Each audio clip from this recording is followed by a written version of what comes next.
Hi guys, welcome down here to Quest Golf Studio here in Lytham. Myself, Rick Shields and Peter Finch, and we're going to do a swing analysis of the weekend's winner, Charl Schwartzel.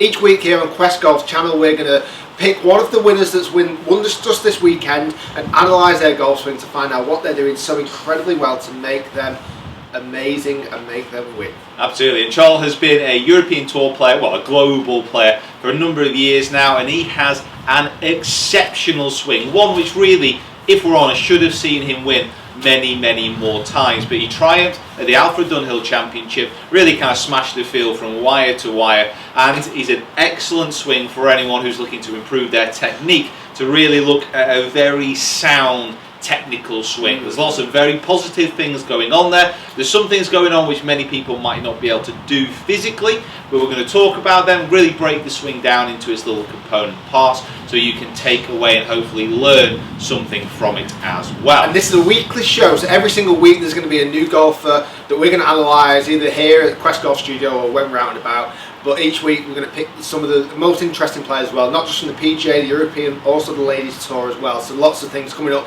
Best thing to do is subscribe to the channel to make sure you stay in contact with everything that we're going to be doing. Absolutely. So Mr. Schwartzel. Yes. I mean, it is a class swing. It's so technically textbook. It's sickening, and it's in the realm of your Tiger Woods, your Adam Scott, your Charl Schwartzel. They swing it just. Absolutely, perfect. Absolutely. I mean, you get lots of winners on tour, obviously, who have quite unique techniques, who maybe do things a little bit differently.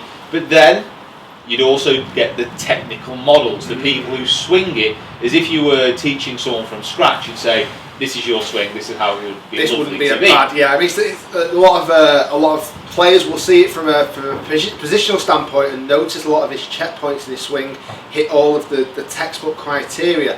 But then he accompanies that with amazing strike as well. Absolutely. Interesting fact, he actually won 7 of his European Tour titles on South African surface. So he's won 10 events, but 7 of them he's won on South African soil, which is obviously where he's from. So he's a definite home player. Yeah, home bird, absolutely. He must love the fact that when he goes back to South Africa, he's got a pretty decent chance of winning. He knows he's going to win when he gets back. So what we notice, I mean, first off, yes, posture is so. In fact, you're better at demonstrating that. If you demonstrate posture of Charl Schwartzel, why am I better at this? I believe you have more of a Charl Schwartzel physique and postural. Go on further. Similarities. Go on further. Say swing. No. Say. No, you don't. So posture. So it's very sharp in its angle. So he's got really good strong distance away from the golf ball. He gets his arms away from his body. His spine angle is as straight as he can possibly get it. Everyone in the world has this kind of curvature in the back. He still maintains that naturally, but he tilts lovely from the hips but stands very strong. Absolutely. There's no kind of bend over. There's no kind of real. There's not excessive knee bend. There's not anything you would see it being any kind of deficiency in his posture. He's quite tall and quite kind of lanky, so he has the ability to really kind of define that posture. He's obviously very fit, very flexible guy as well. So that's the kind of starting point that he's from, and from there, well, then it really kicks off into some fun positions, shall we say. The start of Charl's swing is very wide. There's not really kind of much wrist hinge on the takeaway. He just really pushes that club a long way away from the ball. That sets him off to a nice wide swing, producing plenty of power in the back. So if you just up to the ball there, people, just demonstrate that. So one of the things from his ball to target line and his alignment line as well, he's very much in line. But from this position here, halfway back, his club is along the line of his feet, and he's created width here between his shoulder blade and the end of his club without moving laterally to the side. So he stayed very central in his swing, but a huge extension. Does that feel extended there? Yeah, that's probably as wide as I can get it now. Charl has longer levers than I, so his club is stretched out kind of a lot further. And that's great for width. It's also great if you take the club back into this position with less wrist hinge. On the way down, you can create more wrist hinge. So as it starts to come down, you can actually create it. If you ever go back with too much wrist hinge, it's often as the club comes back down, we start to lose the wrist hinge. So it's good to have no wrist hinge and then create it as opposed to doing it the other way around. Absolutely. So that's one of his textbook takeaway positions. Then from there, he rotates his shoulders. Now this is where I think that he made kind of separate themselves from the normal humour. Absolutely. Because his be good word actually. Because his flexibility from this range is scary good. Absolutely. If you were to say to someone who's looking to build a lot of power in the swing, one of the key fundamentals is to get the width, to get the turn of the upper body whilst actually keeping the lower half quite still. Now Charl kind of takes this to a slightly new level in respect that his lower half movement is so minimal that on some swings, especially kind of iron swings, you can hardly notice any movement in lower half at all. His upper body, his shoulders from waist upwards, he can rotate that so strongly over his lower half to the extent, if I grab an alignment stick here, and I don't think you'll be able to do this. If you set up to the ball as normal and get halfway back, right, I'm going to put a club along this stick along the line of Pete's thighs. From that position now, Charles will rotate incredibly well. Keep rotating, how far can you go? I can get to about that. Charles can get to the top of his golf swing while still maintaining relatively parallel lengths. Now, I wouldn't advocate that for most golfers. I think that's an incredibly impossible movement to do unless you are a gymnast. Unless you have that flexibility. Yeah, I think it's a very difficult move for the normal golf. I would say 90-degree shoulder rotation with 45-degree hip rotation is a strong position. Anyone that can get their hips level to that. Now, it works in favours that from that position then he can snap his hips the other way very quickly and allow his upper body to kind of guide downwards, creating the speed and the club head speed, and making sure that it's actually all the power is coming from his torso and his hips and his rotation as opposed to just his arms. Absolutely. You can see this when he kind of comes down, because that lower half, which hasn't moved much in the backswing, it then starts to turn, well, it starts to move left and then turn very hard, and his right toe is very much coming up, his right heel is coming up, and he's getting onto his right toe quite early during his downswing as those hips really unwind.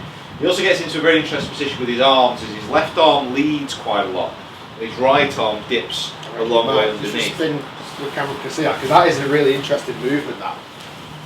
So as he gets here, this left arm is out in front, but his right arm, this separation between the arms is huge. And his club is very much on plane. It sometimes even looks like it gets a little bit outside plane as he comes down and hits that. Almost looks like it hits a bit more of a fade.